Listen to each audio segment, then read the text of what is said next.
करोड़ों की संख्या में भक्त श्रद्धालु यहाँ आए हैं।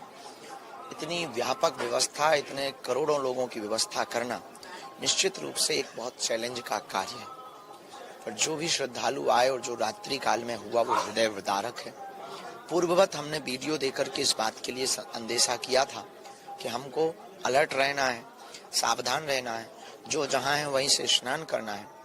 जहाँ तक हमारी बात पहुँच पाई हमने अपने वीडियो के माध्यम से सबको निवेदन किया था। पुनः यही कहना है कि निश्चित रूप से बहुत हृदय विदारक है।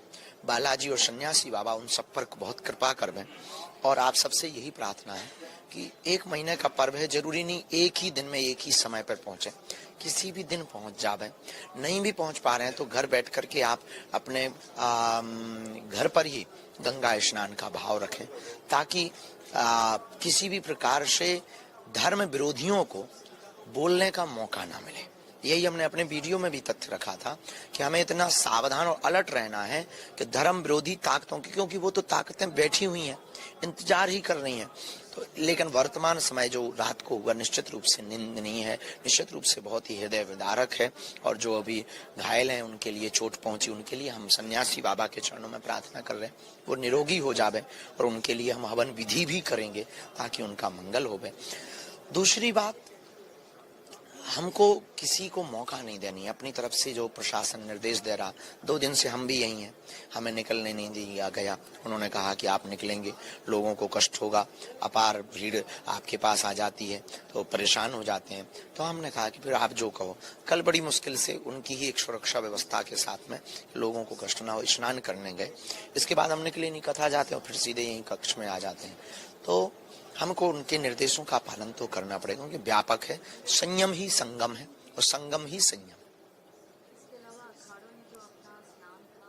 ये सनातन परंपरा है, यही साधुओं की परंपरा है कि जो उनका 12वां साल 144 साल का जो इंतजार था, उस इंतजार, उस घड़ी अमृत स्नान को भी उन्होंने जनहित के लिए और भक्तों के हित के लिए देर से कर रहे हैं। निश्चित रूप से ये उन महापुरुषों की, अखाड़ों के आचार्यों की, अखाड़ा परिषद अध्यक्ष जी की उदारता है। उसके लिए उन सभी संतों के चरणों में दंडवत प्रणाम।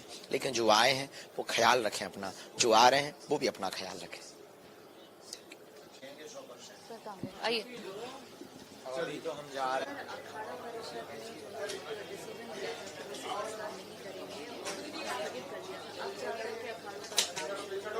मुझे लगता है कि ये बहुत सही निर्णय उन्होंने लिया है कि इसको होना चाहिए था। और सबसे बड़ी बात यह है कि दुख की घड़ी तो है, लेकिन इस दुख की घड़ी में उन्होंने जो निर्णय लिया है ताकि वो उन सबके साथ हैं, सारी चीज़ें पहले समझ जाएं, संभल जाएं, उसके बाद स्नान करें, पहले भक्त करें, समाज करें। मुझे लगता है कि सचमुच ही अमृत स्नान हो रहा है। अमृत स्नान का मतलब सबको मिलकर लेकर चलने वाला स्नान है। ये मैं उनके इस निर्णय का अभिनंदन करता हूँ।